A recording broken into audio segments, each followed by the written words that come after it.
Bismillah walhamdulillah wa syukrulillah wassalatu wassalamu ala rasulillah wa ala alihi wa sahbihi wa mawala la hawla wa la quwata illa billah rabbi israh li sadri wa yassir li amri wa hlul 'uqdatam min lisani yafqahu qawli amma ba'd. Hadratul kiram, para alim, para sepuh, ini sepuh, para bapak, para ibu, muslimin muslimat, jemaah subuh Masjid Al-Mukarramah yang saya muliakan. Mudah-mudahan kita semua senantiasa dimuliakan Allah Subhanahu wa taala. Salawat salam mengawali ngaji kita biqaulina Allahumma shalli ala sayyidina Muhammad. Mudah-mudahan dengan sholawat semua diakui sebagai umat Rasulullah, insyaallah diberikan syafaat wa yaumil qiyamah. Amin Allahumma amin.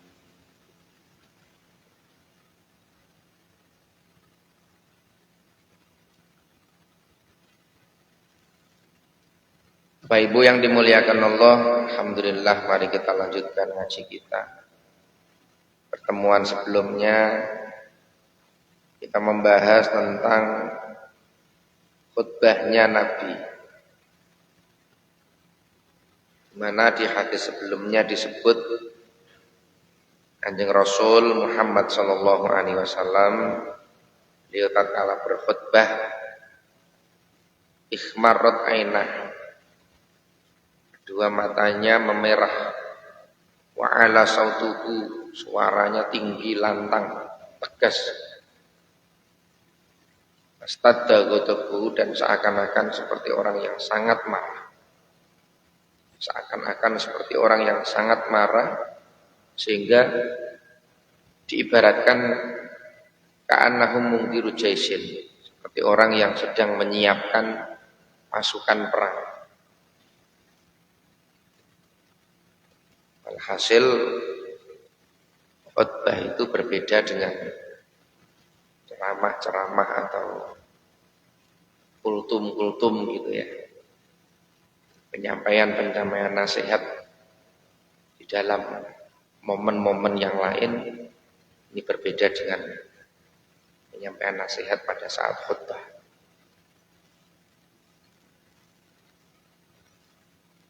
Maka nanti dalam beberapa ketentuan khutbah itu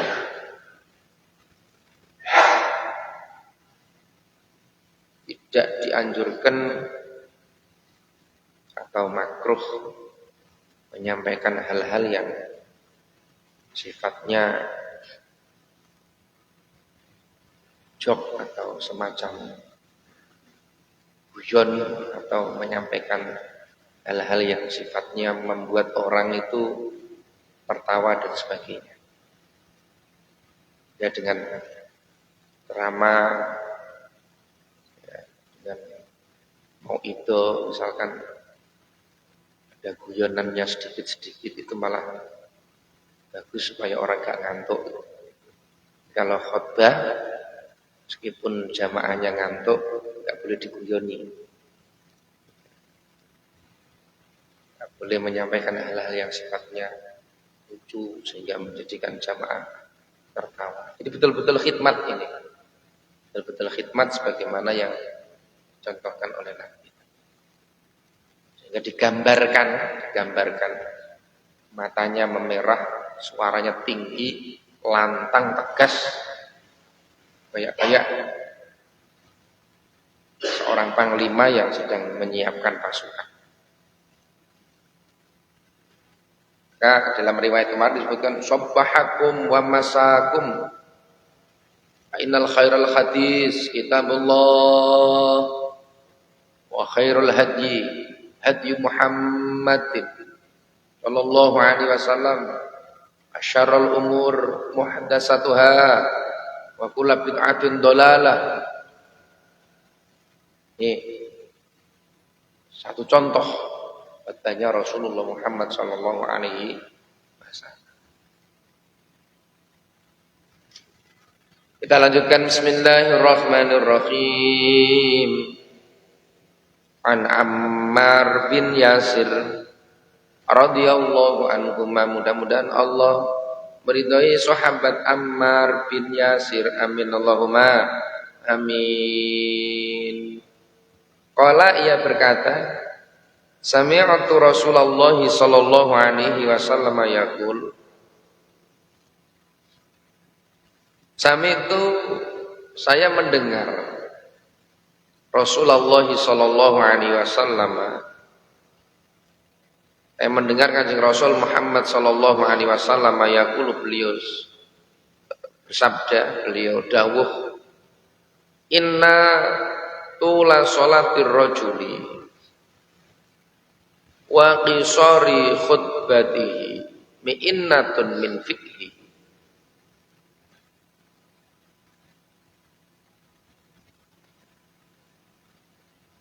Inna tula sholatir rajuli, sesungguhnya panjangnya sholatnya seseorang, wa qisari khutbatihi, dan singkatnya khutbahnya seseorang, mi'innatun min fikhihi, ay alamatun ya'rifu biha fikhul rajuli. Mi'innatun itu sebagai tanda, min fikhihi daripada pinternya seorang laki-laki atau fakihnya seseorang.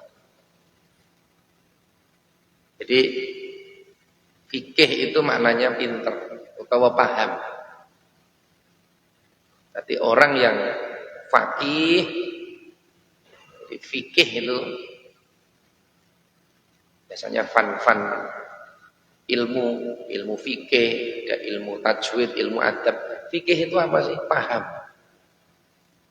Jadi secara bahasa fikih itu maknanya paham. Orang yang paham tentang urusan agama, tentang ilmu agama, disebut dengan faqih. Faqih satu. Tapi kalau di situ berkumpul orang-orang banyak yang paham tentang agama, namanya fuqaha. Kalau satu namanya faqih, kalau banyak orang namanya fuqaha. Kalau orang pinter satu namanya alim, kalau orang pinter banyak namanya ulama, namanya jamak.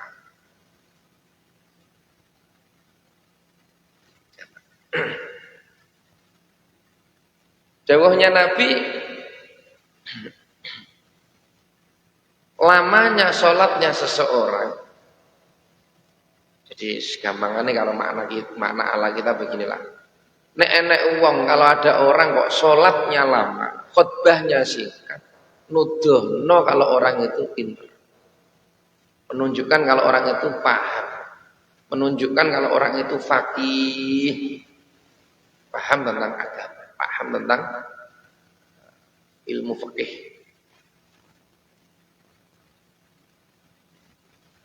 Maka yang bagus khutbahnya lebih singkat daripada sholatnya, atau sholatnya lebih panjang daripada khutbahnya.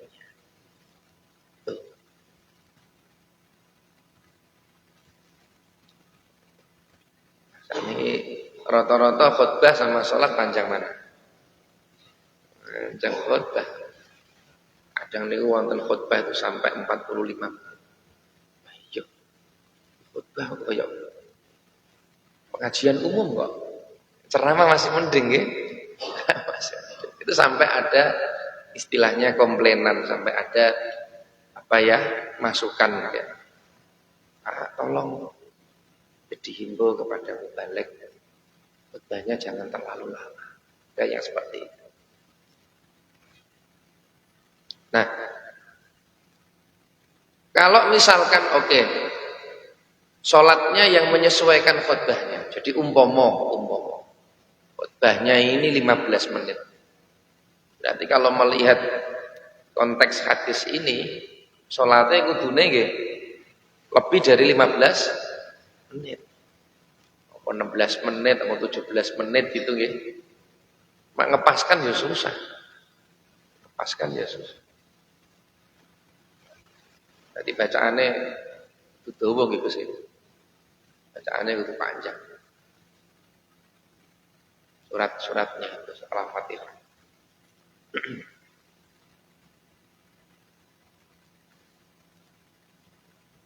Nah, supaya sholatnya tidak terlalu panjang, berarti khutbahnya juga singkat saja. Supaya sholatnya lebih panjang daripada khutbah. Jadi misalnya sholatnya panjang dengan 10 menit ya, saya sakit khutbahnya gitu. Kurang dari 10 menit. Ngono niku nudono min fikhi. Mi'innatun min fikhi.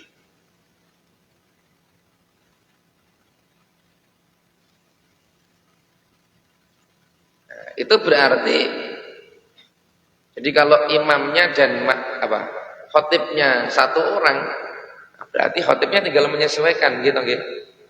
Tapi nek imamnya sendiri, khotibnya sendiri, berarti imamnya itu menyesuaikan khotib. Dilihat atau dimeniti kok. Khotibnya kok 15 menit.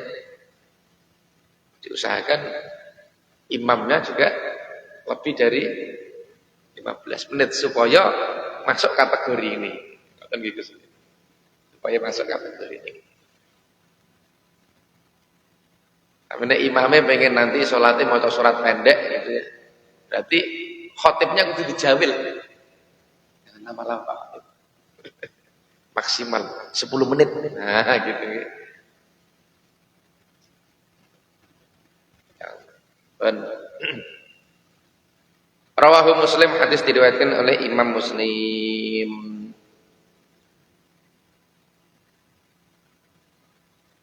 Bayana sallallahu alaihi wasallam anna li fiqhir rajuli al-musalli alamataini. Sesungguhnya tanda pinternya seseorang atau tanda fakihnya seseorang, tanda pemahaman seseorang itu bagus dalam urusan agama itu. Alamata ini ada dua. Yang pertama, tulu sholatihi, panjang sholatnya. Taulan dengan definisi panjang, la yadkhulu tahtal haddi al manhi anhu. Dalam definisi panjang ini selama tidak berlebihan.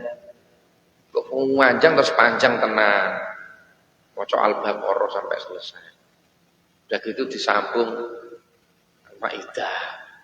Itu disambung lagi, kepanjangan nek niku nggih. Ya pinter tapi kepinteran. Kira-kira begitu. Kayak sahabat Mu'ad pernah ditegur sama Nabi gara-gara napa kepanjangan. Nek terlalu panjang ya gak apik. Jadi yang sedang panjang tapi sedang standar. Makanya di sini dikatakan layat hulu tahtal khat al manhian. Tidak sampai pada batasan yang dilarang. Panjangan dilarang.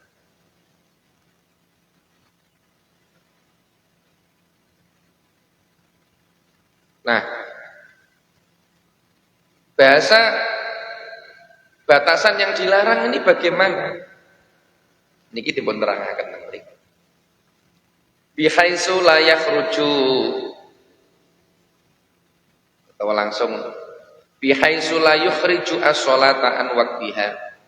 Sekiranya seorang musolli tadi, seorang yang baca tadi, imam tadi, tidak mengeluarkan sholat an waqtiha dari waktu.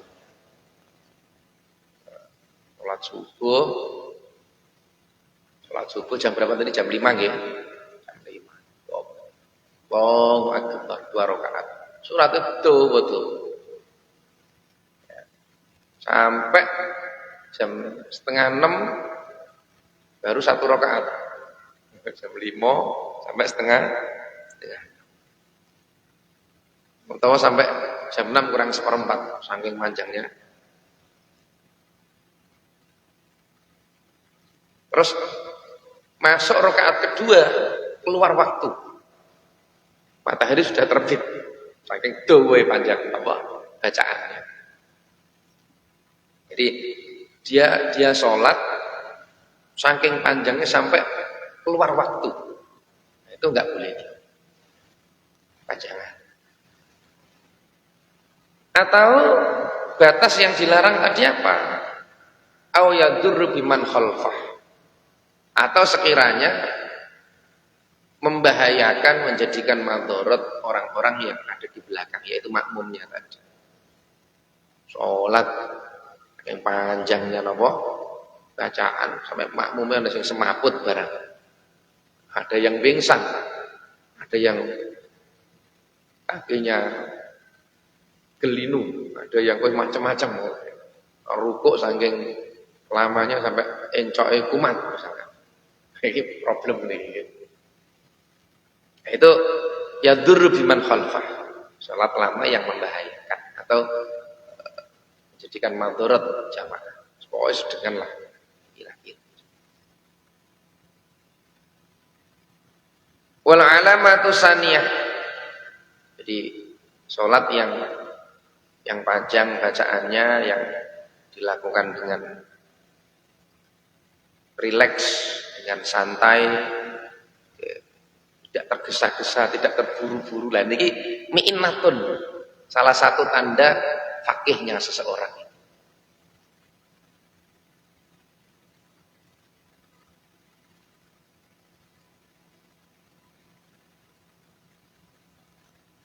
Pak lah kemarin kok waktu kita bahas masalah sholat itu kok malah dianjurkan cepat.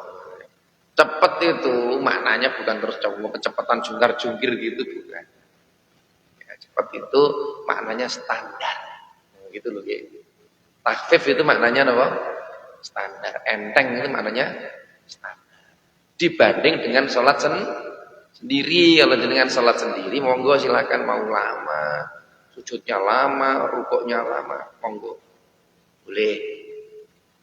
Tapi ketika kita memimpin satu kaum, satu makmum, maka tentu di belakang kita itu alasan hadis yang sudah kita bahas kemarin, alasan kita, alasan syariat itu di belakang kita itu ada orang yang sepuh, betul nggih? Ada anak kecil, ada dzal hajah, marid, dua. Qasru khutbatihi, pendek atau ringkasnya khutbahnya seseorang.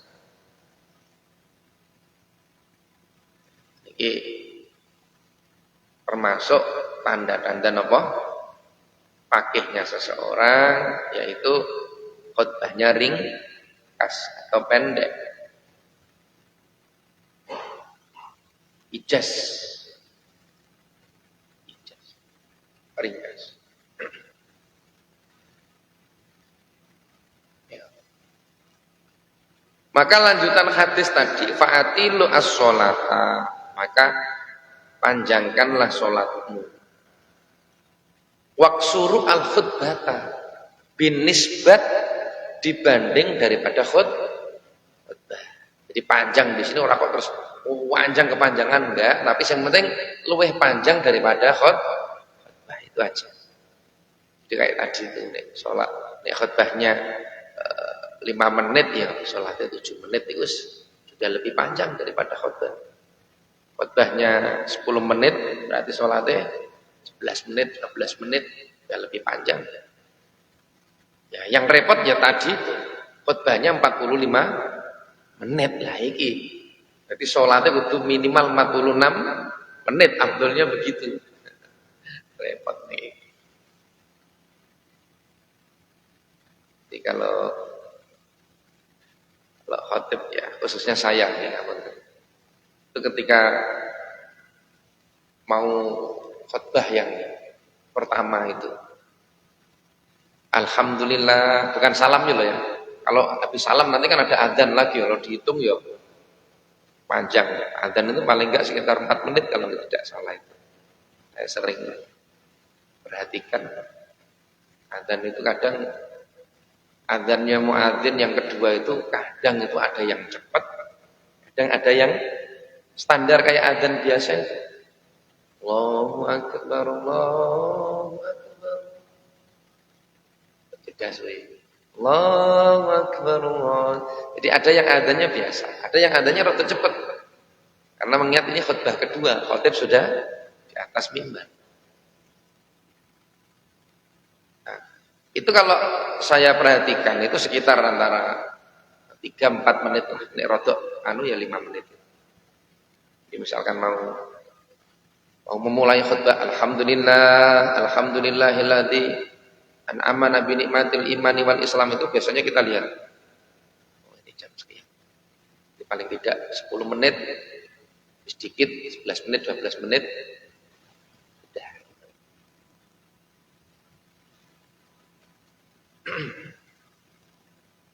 Ini terkait dengan fa'atilu as-sholat waksuru al-khutbah, dan ringkaslah khutbah.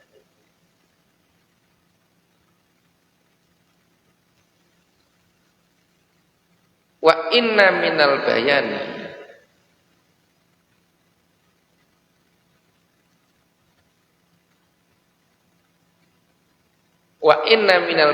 la sikhron, dan sesungguhnya bagian daripada kebanyakan keterangan itu, la sikhron itu diibaratkan seperti sihir. Maknanya nek khutbahnya panjang, enggak ringkas tadi, itu koyok sihir. Gimana tidak? Ketika panjang sedikit khutbahnya, ceramahnya, terus ngantuk. Koyok kita ini disihir, ngantuk semua. Gitu.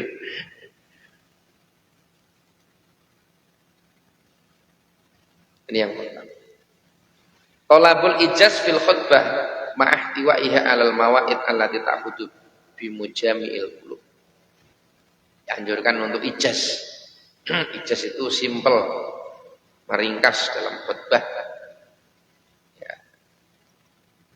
Dan catatan mengandung mau'idhah, nasihat-nasihat yang sekiranya bisa diambil oleh hati ini. Dengarkan oleh telinga, diangen-angen oleh pikiran, dimasukkan dalam akal, kemudian dipraktekkan dalam kehidupan sehari-hari. Yang kedua, tolabu tatwili sholat di dalam yang sulminhu masyaqqatun alal musallin. Dianjurkan untuk memanjangkan sholat, dengan catatan jika tidak menjadikan masyaqqah berat pada orang yang sholat. Kalau sudah dianggap berat, dirasa berat, ya sudah, jangan panjang-panjang.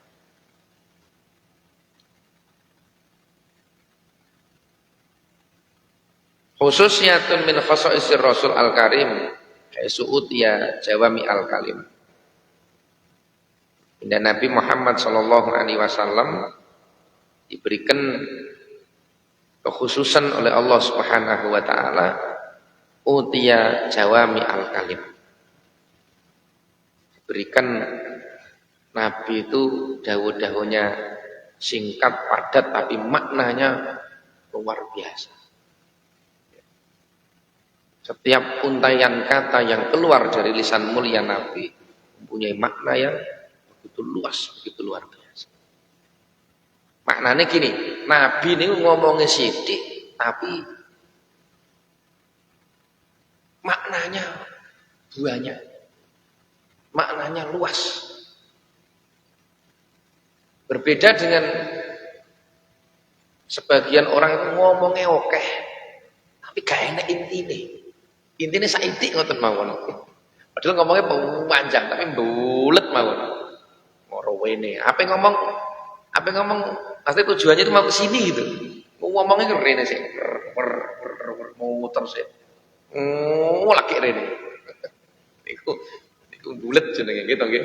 Kepanjangan giringnya, kepanjangan ininya. Padahal tujuannya mau ngomong seret. Kanjeng Nabi ngoten. Ngomong tujuannya apa? Matak gitu. Tapi maknanya begitu luas, begitu luas. Jangan lah biasa gitu dong gitu.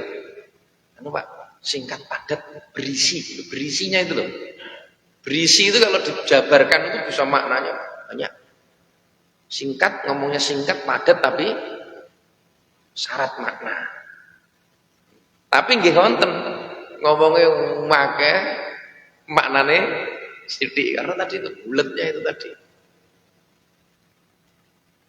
Yang jenengan apa nggih? Pasti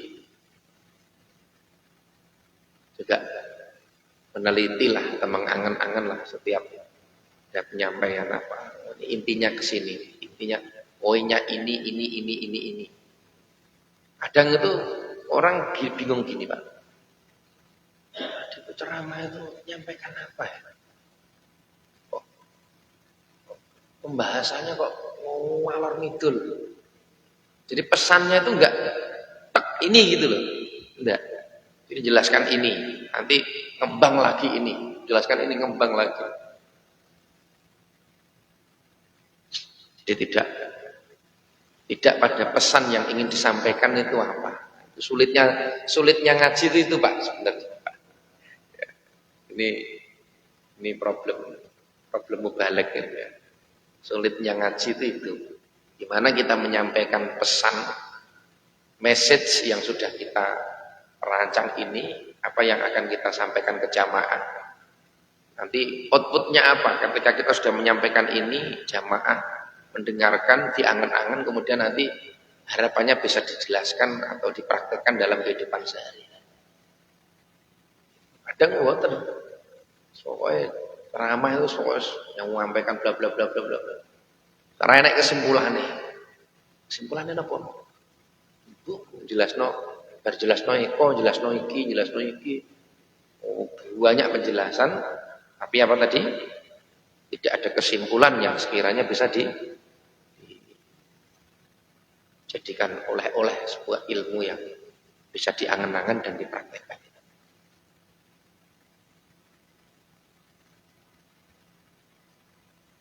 Kalau kasus seperti tadi itu yang banyak ya mau itu ke sana, gitu nggih. Kata ceramah itu ada yang pengaji lah. Itu ada yang model tematik gitu ya. Ada yang model kajian berdasarkan kitab yang secara sistematik. Kita misalkan ngaji begini nih, ini kan urut toh nggih. Mulai kajian kita juz 1 dulu bab toharo. Toharo itu dirinci bab wudu dulu. Kemudian nanti bab mandi, bab menghilangkan najis, bab tayamum. Ya, urung sholat ini belum, masih awal-awal itu begitu. Nanti bab sholat. Sholat itu pun nggak langsung sholat. Ya, jelaskan tentang syarat wajib sholat. Siapa-siapa yang wajib sholat itu, coba jelaskan. Nanti ada syarat rukun sholat. Dan jenengan kalau mau sholat itu rukunnya ini. Belum bahas sholatnya ini. Rukunnya ini. Jenengan bahas lagi syarat sahnya sholat. Sholat jenengan itu sah kalau menjaga ini kesucian, menghadap kiblat, menutup aurat dan sebagainya, bla bla bla. Baru masuk sholat. Sholat itu pun nggak langsung bab sholat. Mawakid dulu. Waktu-waktu sholat. Sebelum jenengan sholat, kudu paham waktu-waktu sholat dulu. Jelaskan, sholat maghrib ini waktunya, isya ini. Itu enak. Namanya sistematik. Sudah dijelaskan para ulama, kita tinggal ngaji. Ada yang ngaji itu yang model tematik, sesuai tema. Sesuai tema ini kudune, enggak lepas dari tema. Misalkan jenengan ngaji, terus temeriku enten apa? Judulnya temanya. Misalkan Maulid Nabi, temanya mengikuti akhlak Nabi, menjadikan teladan Nabi dalam kehidupan sehari-hari. Berarti kudune ceritanya itu, penyampaian itu enggak lepas dari akhlak-akhlak mulia Nabi yang disampaikan dengan contoh-contoh real dalam masyarakat. Jadi susahnya ceramah itu Pak. Sekedar iso ngomong ngono siapa saja bisa, gitu nggih. Siapa saja bisa ngomong. Tapi kita menyampaikan pesan, menyampaikan kisah-kisah dengan hikmah, dengan pelajaran ini diarahkan jamaah, diajak apa ya, masuk ke dalam pemikiran kita tadi, kita menjelaskan itu, digiring kemudian masuk ke dalam pemahaman tadi, diangen-angen kemudian dipraktekkan, itu yang susah. Terus kadang ceramah itu kalau misalkan sudah ngembang begitu Pak, dan nerangkan ini, nyabut cabang kan, nerangkan ini lagi, nerangkan. Mau balik ke sini lagi, pada rel awal tadi, itu kadang lali mau balik itu Pak. Mau balik itu lali kan. Ibu keterangannya dok gini ya. Membahas apa ya? Oh bahas bab akhlak Rasulullah. Balik meneh mriki. Jadi intinya ini kita mau menerangkan akhlak Rasulullah. Terus nyontoh-nyontohkan, contoh-contoh lah itu biasanya sing belarah kemana-mana itu. Contoh-contohnya itu. Contoh seperti jelaskan. Itu yang susah itu. Tapi kalau ngaji begini ini gampang. Gitu nggih. Gampangnya apa? Kita tinggal baca saja kitabnya ulama yang sudah disusun ini, sudah dikarang. Kita tinggal baca ya, hadisnya, keterangannya, kemudian diterangkan, detailkan sedikit-sedikit, sudah enak. Karena ada panduannya. Ada panduannya. Makanya kita ngaji seperti ini tidak murni ilmunya mubalek yang ngomong itu tidak murni. Tidak murni. Yang kita jadikan sandaran ini ilmunya ulama-ulama yang terdahulu, ulama-ulama salaf. Nah, misalkan kita ngaji Bulughul Maram ini yang disarai oleh Ibanatul Ahkam, disusun oleh Imam Ibnu Hajar Al-Asqalani, kita mempelajari ilmu beliau, karangan beliau, kitab beliau. Jelas barokahnya, jelas keramatnya. Ilmunya ulama-ulama sah. Sudah sampai sana kan? Kembali lagi ke sini nih. Tangannya putar tadi. Yang keempat, bayanu alamati fikir rajuli, menjelaskan tentang tanda-tanda fakihnya seorang laki-laki atau seseorang tadi. Sholatnya panjang, khutbahnya ringkas. An Ummu Hisam binti Harisah, diceritakan dari Ummu Hisam. Ummu Hisam binti Harisah bin Nu'man as-Sahabiyah. Ummu Hisam ini termasuk salah seorang sahabat perempuan.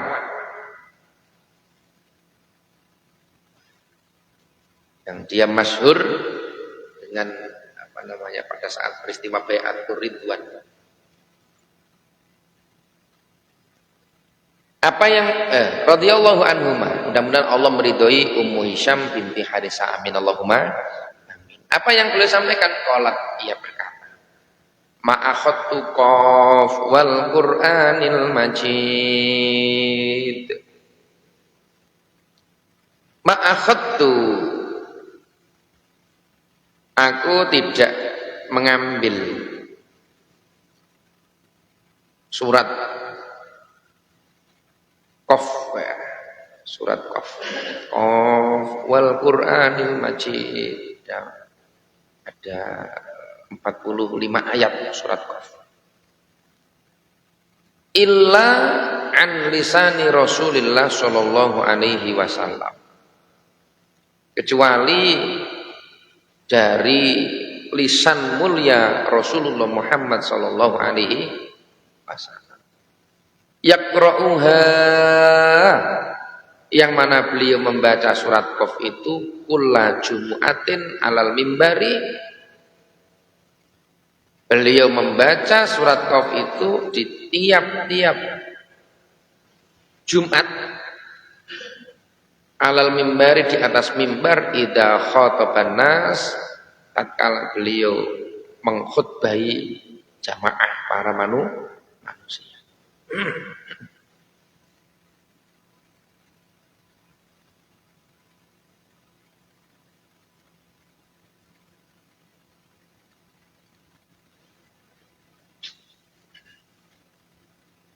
Jadi Kanjeng Nabi Muhammad sallallahu alaihi wasallam beliau ketika khutbah itu sering sekali membaca surat Qaf sampai saking seringnya Ummu Hisam ini sampai hafal. Maknanya gitu. Kita lah sering tuh Pak ya. Kita itu enggak niat ngapalkan tapi karena sering mendengar jadi hafal-hafal dhewe. Hafal-hafal dhewe. Kayak yang sering saya contohkan itu misalkan urut-urutan zikir ba'da sholat itu kita nggak pernah ngapalkan, tapi sejak kecil kita mendengar kiai-kiai kita, guru-guru kita, terus orang tua kita bermakmum gitu nggak? Assalamualaikum warahmatullahi wabarakatuh. Alhamdulillah, astagfirullahaladzim, astagfirullahaladzim. Oh, habis salam itu terus istighfar. Terus la ilaha illallah wahdahu la syarika lahu lahul mulku wa lahul hamdu yuhyi wa yumiitu wa ala kulli syai'in qadir. Dan Allahumma antas salam wa minkas salam wa ilaika ya'udzu salam wa hayna rabbana bisalam. Dan baca Fatihah dulu ada langsung Allahumma antas salam. Lho ngoten niku kita enggak pernah. Setelah salat apa zikirnya? 1 istighfar. 2 baca la ilaha illallah wahdahu la syarika lahu sampai akhir. Yang 4 membaca Allahumma antas salam wa minkas salam. Yang kelima baca Allah ma'inallah dzikrika wa syukrika wa husni ibadatik. Yang ketujuh baca Allah dan seterusnya. Enggak pernah hafalkan kita. Tapi kita sering mendengar jadi napa? Hafal kan ngoten nggih. Sering mendengar jadi.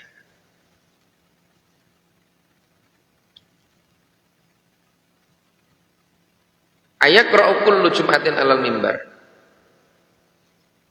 Akhadtu Akhadat Ummu Hisam as-surah kullaha fi marratin wahidatin min lisani fi khutbatil jumu'ah. Yahtamilu annaha akhadatha ayatan au ayat yaqra'uha Rasulullah fil khutbah. Di anna qira'at as-surah ditamamnya fil khutbah yu'aridul hadis alladzi qablah wa huwa qasrul khutbah wa tulus shalah. Maksudnya gini loh Pak. Ummu Hisam itu apal surat Qaf tadi itu beliau bilang begini, saya tidak apal surat Qaf kecuali saya mendengar Kanjeng Nabi membaca surat itu di tiap-tiap khutbahnya. Surat Qaf itu kan ada 45 ayat toh nggih. Ora kok 45 ayat dibaca sampai entek ngoten kok bertentangan dengan hadis yang sebelumnya. Nah, sekarang 45 ayat itu kalau dibaca berapa menit aja itu sudah. Jadi maknanya Nabi itu memenggal-menggal gitu loh, memenggal-menggal. Khutbah Jumat ini misalkan baca berapa ayat, khutbah berikutnya, Jumat berikutnya baca berapa ayat ngoten. Dan itu Ummu Hisam sampai apal. Tidak kok dibaca semua sampai selesai ngoten ya suwe nanti jadinya.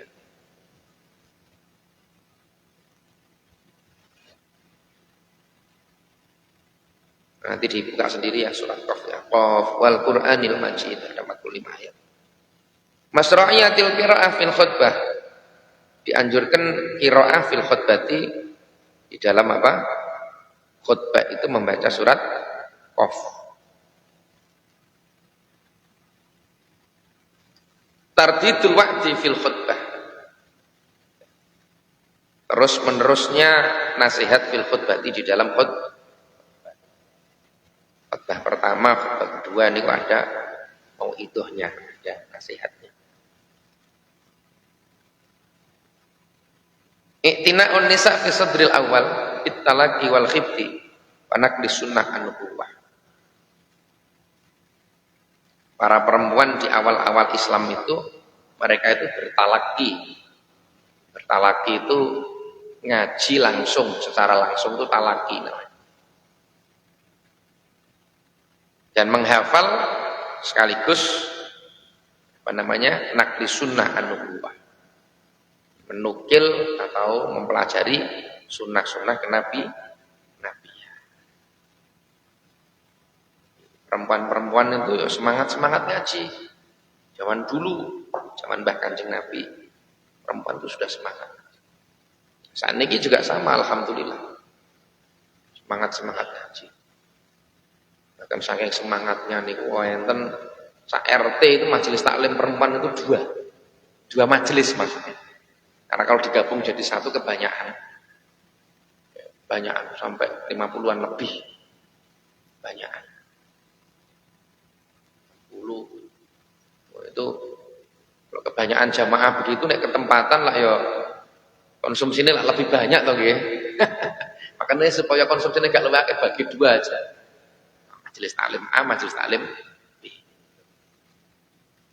Tuh. Jadi Bontang ini Masya Allah luar biasa. Semangat belajar, semangat tolabul ilmi ini gitu luar biasa. Cuma sing kuwatah niku ibu-ibu. Sing kuwatah. Majelis taklim ibu. Bapak-bapak ada tapi enggak sebanyak ibu-ibu. Alhamdulillah di lingkungan Mukarramah ini majelis taklimnya bapak-bapak nggih, tiap malam Jumat nggih. Nah, itu luar biasa. Diistiqomahkan, ya, dirutinkan.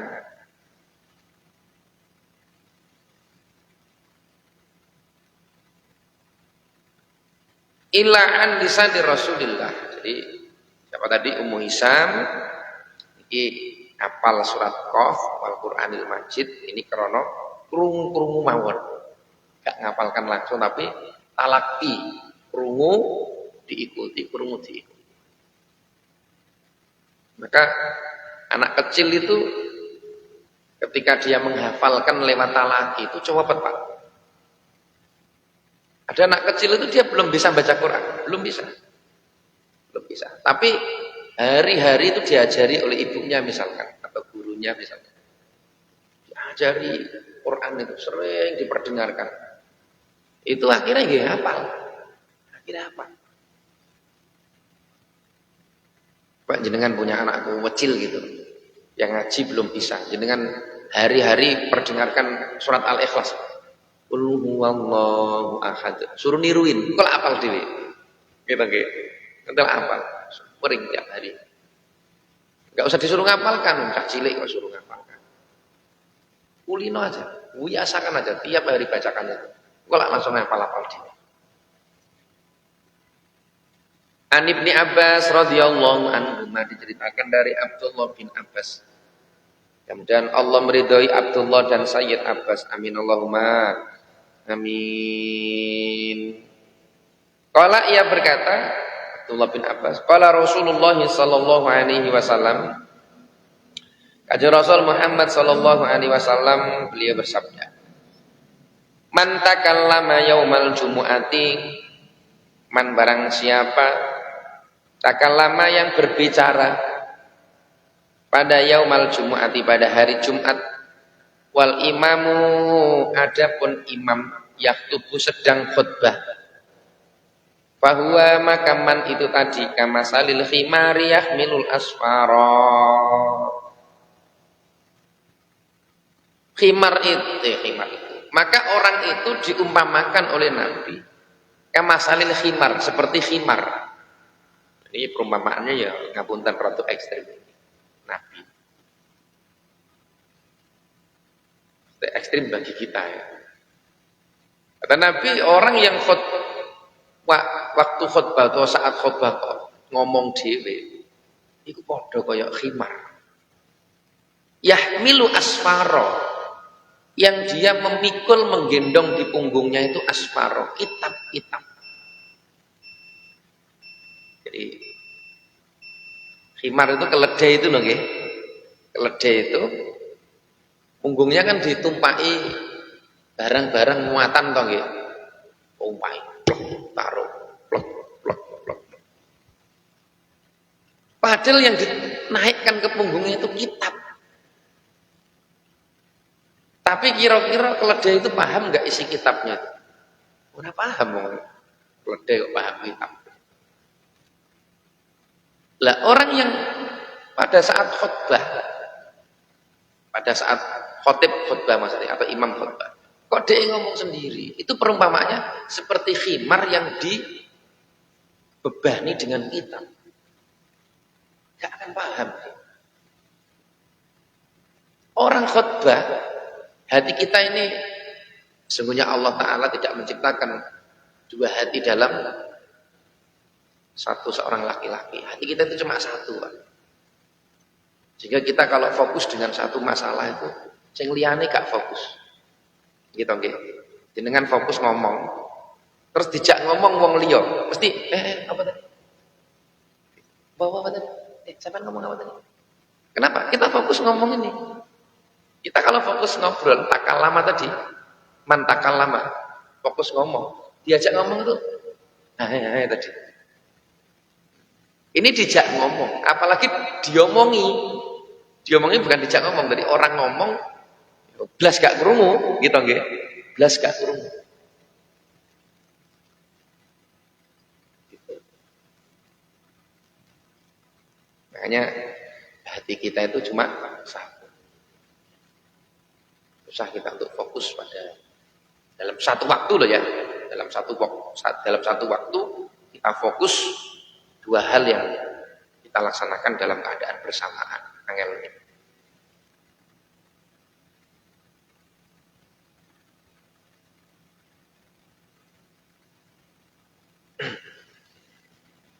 Satu waktu jenengan baca, satu waktu jenengan dituntut untuk engkau omong aku ulangi ya.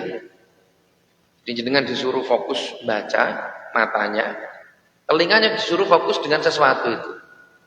Angel nih. Jenengan membaca ini sama mendengarkan. Kecuali kalau waktunya beda. Jenengan baca dulu, habis baca mendengarkan sesuatu, nah nanti habis itu disuruh ngulas, pasti iso. Di bacaan ini begini, pendengaran saya begini. Tapi kalau dalam satu waktu nggak bisa. Nah, pas khutbah ngoten. Pada saat khotib ngomong berkhutbah, kok jenengan ngomong dewe, mesti gak masuk ya. Mesti. Niki wis nggih. Pernah sekali Kanjeng Nabi. Itu koyok khimar sing mikul hitam. Gak mudeng mesti. Terus ditakoki, Pak, tadi khotibnya khutbah tentang apa tadi? Saya, apa mau ya? Oh gitu. Apa mau ya? Gitu.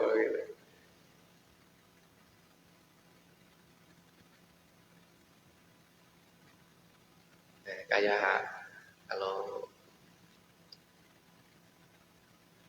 ceramah tarawih itu loh Pak. Anak-anak niku nyetorkan buku ke ustadz itu, suruh tanda tangan itu. Niku enak sing ditulis. Tulis. Enak sing kosong. Nah, sing kosong ini mesti dulinan iki. Mesti, ngoten mawon. Soalnya dia apa? Tersibukkan dengan pekerjaan lain yaitu main tadi itu dengan kawannya sehingga dia apa? Terlewatkan untuk ngisi itu tadi. Tapi yang ngisi, yang ditulis, omongnya sampai wek ngoten nggih. Penuh tulisannya. Itu mesti gak main itu. Mesti ngrungokne terus ditulis, ngrungokne ditulis. Segitu saja. Jika gampangnya. Walladzi yaqulu lahu ansit laisat lahu jumu'atun. Walladzi dan seseorang yaqulu yang berkata lahu kepada orang lain tadi, kepada orang yang ngomong tadi, ansit, diam. Ansit itu maknanya diam. Ansit. Laisat lahu jumu'atun.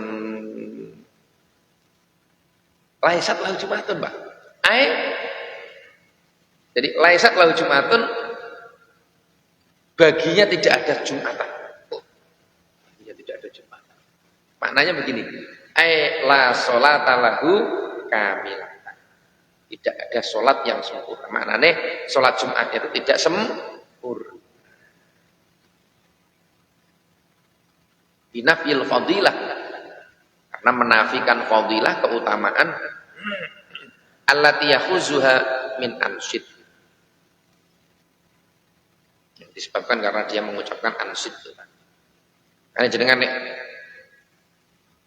pas khutbah, ada orang khutbah, kok enek wong rame, jenengan jangan ngeloroi niku melerai, negur. Diam. Melerai. Itu kalau yang loroi satu orang ngono wis gak gaduh. Sing repot itu nek kanan, kiri, depan, belakang loroi bareng. Akhirnya sing loroi malah rame dhewe. Loroi rame dhewe. Maka yang loroi ini, yang melerai ini, yang menegur ini, fala jum'atalah. Gak sempurna Jumatannya. Ini yang negur. Nah, bagaimana yang ngomong sendiri tadi? Ya malah lebih parah daripada yang negur gitu ya. Fala Jumat. La sholata lahu kamil. Ya, ada sholat sempurna. Fiqhul hadis. Ya, ini Pak. Ini gini, penting nih. Yang pertama, tahrimul kalam mutlaq waqtal khutbah al-jum'ah. Wa in lam yasma'ha. Haramnya bicara. Ngomong haram, Pak. Ini ceton iki. Haramnya ngomong mutlak waqtal khutbah Jumat, pada saat khutbah Jumat. Wa in lam yasma'ha. Meskipun seseorang tadi tidak mendengarkan kalam tersebut. Wa in lam yasma'.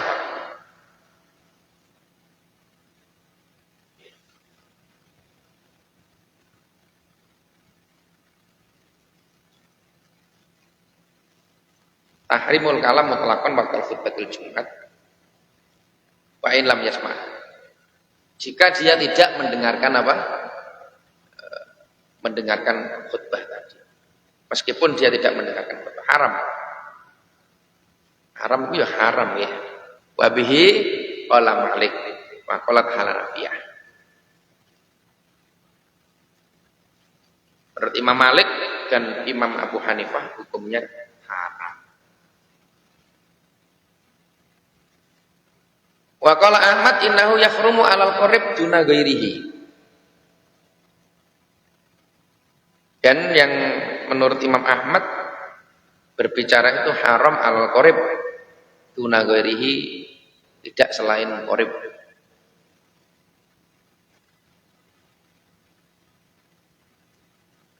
Jadi Imam Malik, Imam Abu Hanifah, Imam Ahmad haram.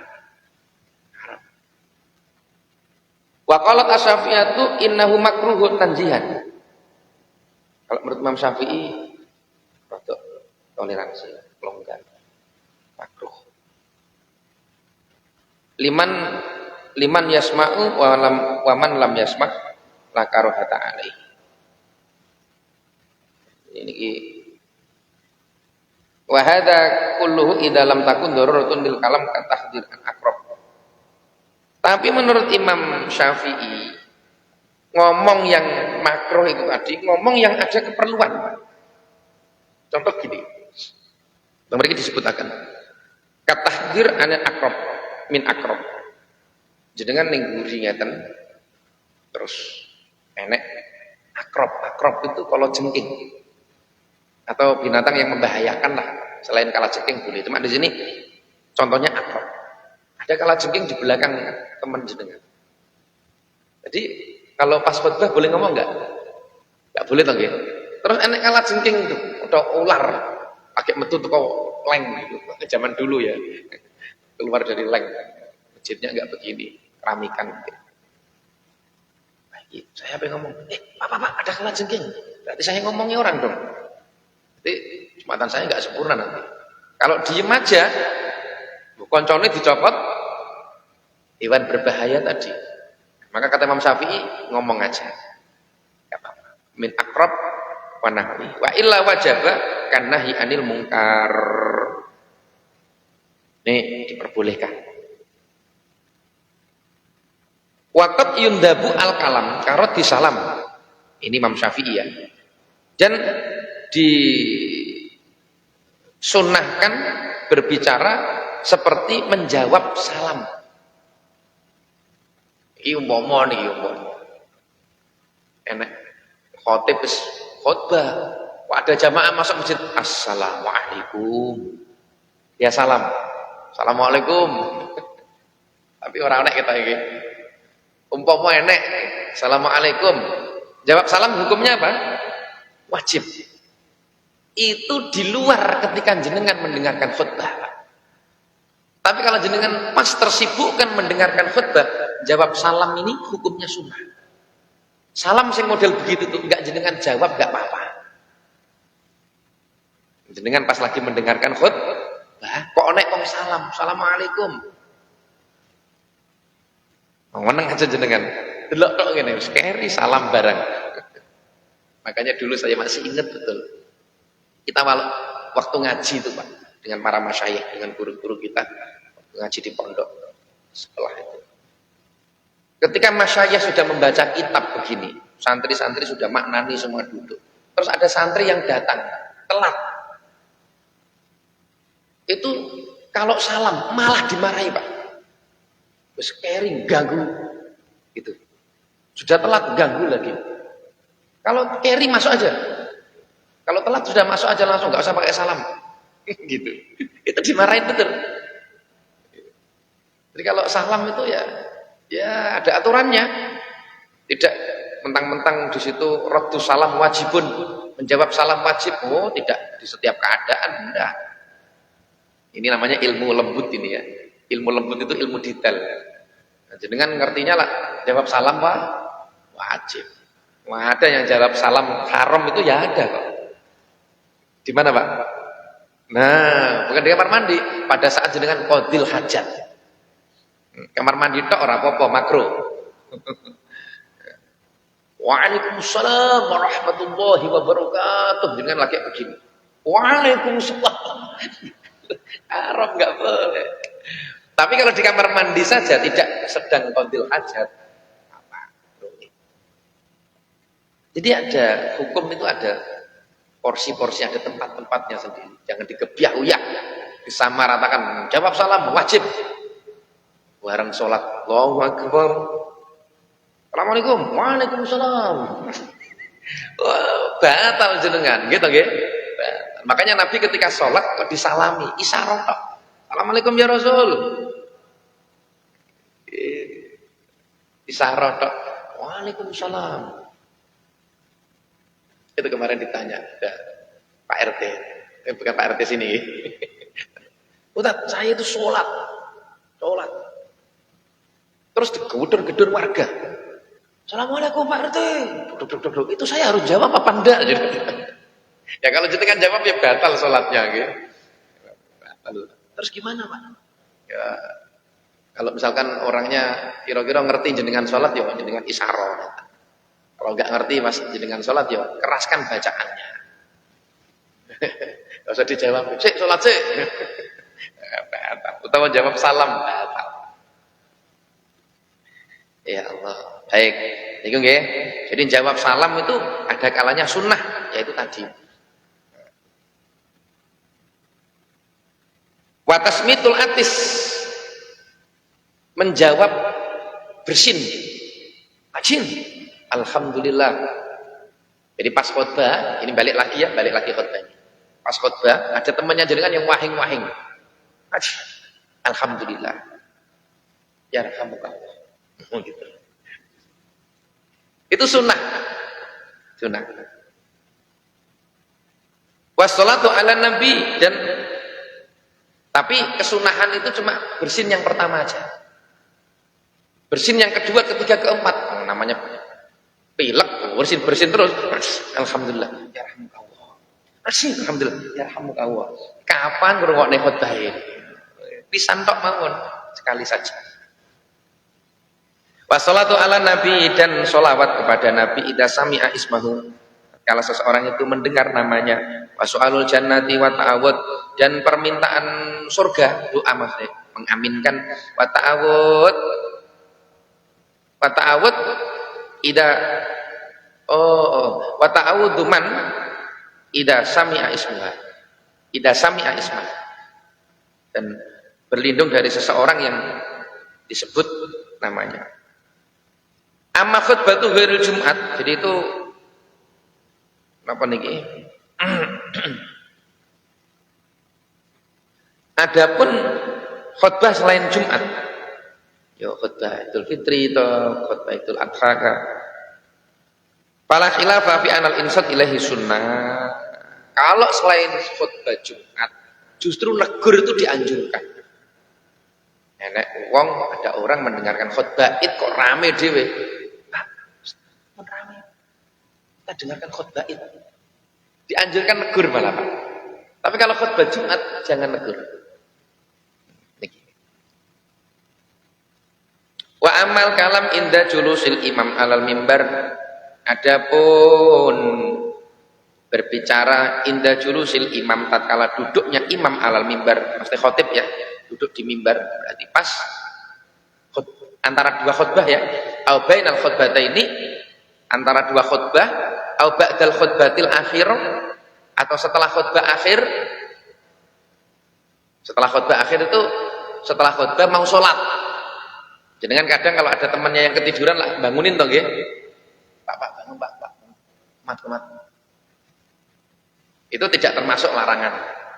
Ya. Pak dalam. Ya kalau ya makanya jangan dibiarin. Makanya khawatir begini. Ngomong sama orang kan enggak boleh. Oh, berarti enggak usah bangunin ini. Tuh, diem aja sampingnya tidur diem aja. Allahu Akbar sampai Assalamualaikum warahmatullahi. Saya turu ini. Assalamualaikum warahmatullahi. Lagi tangi. Astagfirullahaladzim. Nah, jadi dibangunin, diomongin, ditegur. Pak bangun, Pak bangun. Nah, kita kan ngomongin orang. Kalau nggak apa-apa, kalau selesai khutbah. Tapi kalau di tengah-tengah khutbah nggak boleh. Atau di pertengahan khutbah pada saat khotib duduk di antara dua khutbah itu boleh. Nah, Pak bangun, Pak. Boleh. Niki terkait dengan apa? Dengan etika, aturan bagaimana ketika kita itu mendengarkan apa? Khutbah, aturannya seperti yang kita jelaskan tadi. Wallahu a'lam bishawab. Dan pertanyaan apa mboten?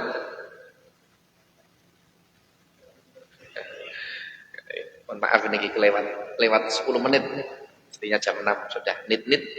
Tapi memang sengaja tak rampungkan supaya pemahamannya tidak salah paham. Alhamdulillah, monggo kita tutup ngaji kita pagi ini dengan doa kafaratul majlis. Bismillahirrahmanirrahim. Subhanakallahumma wa bihamdik asyhadu an la ilaha illa anta astaghfiruka wa atubu ilaik. Walhamdulillahirabbil alamin. Akhiran wallahul muwaffiq ila aqwamit thoriq. Assalamualaikum warahmatullahi wabarakatuh.